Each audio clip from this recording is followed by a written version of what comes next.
To be anxious is to worry about the future, and you must be aware of this so you don't fear what hasn't happened yet. Focus on what you can do in this present moment because there's still time. It is those who waste time feeling sorry for themselves and blaming others that fall behind. You're not one of those people, so follow this plan I'm going to detail in this video. What's up guys? My name's Neil, a fully qualified teacher and examiner who has taught thousands of kids across the UK.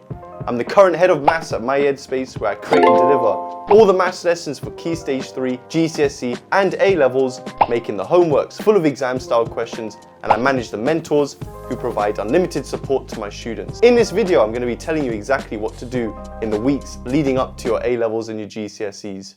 First of all, let me clear up a common misconception. Just because your exams are only a couple of weeks away doesn't mean you only have a couple of weeks to revise. You can actually revise in between exams. And trust me, it gets easier as you progress through your exams because you can forget all about that random metamorphic rocks and all those other things because you're never going to use them again. Shout out to my geography teachers.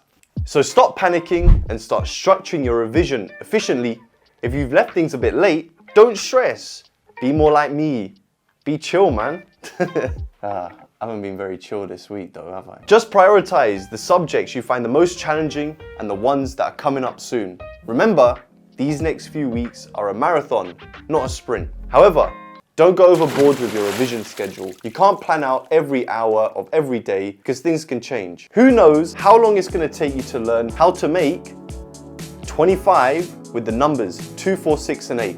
If you know how to do it, drop it in the comment. Or whether the rock is sedimentary, ingenious, or metamorphic. Give yourself enough time to properly finish a topic before moving on to the next one. And guys, come on, don't set yourself unrealistic goals. Even Einstein himself, man like Einstein, he probably didn't even say this. Even Einstein couldn't learn an entire subject in an hour. So be smart with your revision and don't panic yourself. It will only stress you out and make you unmotivated. Be smart with your revision. Now is the time to tackle those tough topics you've been avoiding and start doing those practice papers. Even I have some exclusive papers on my new website called My Papers that I created myself. So check them out. Learn by doing practice papers, not by making notes or reading textbooks. Shout out to my flashcard users. And while it's great to watch fun maths videos or go over a topic you already know well, it's even better to take the hard road and tackle the topics you find the most difficult. Use your best judgment and push yourself to achieve your goals. Like I've said before, nothing worthwhile comes easy. Learn to put yourself in uncomfortable situations and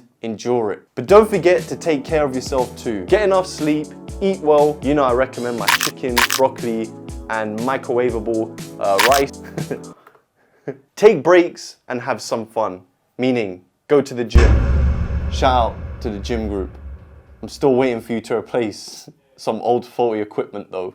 I've been injured quite a lot of times because of it. It's all about finding the right balance. It's like, you gotta find the right balance. Oh, you gotta find the right balance. You gotta find the right balance. And remember, tough time never lasts. Only tough people last.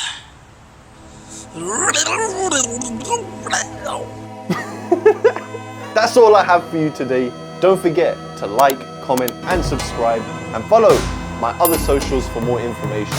Check out part 1, part 2 and part 3 of this exam series. Grade 9 Aquaman out. Peace. Alright, cool. Okay, yeah?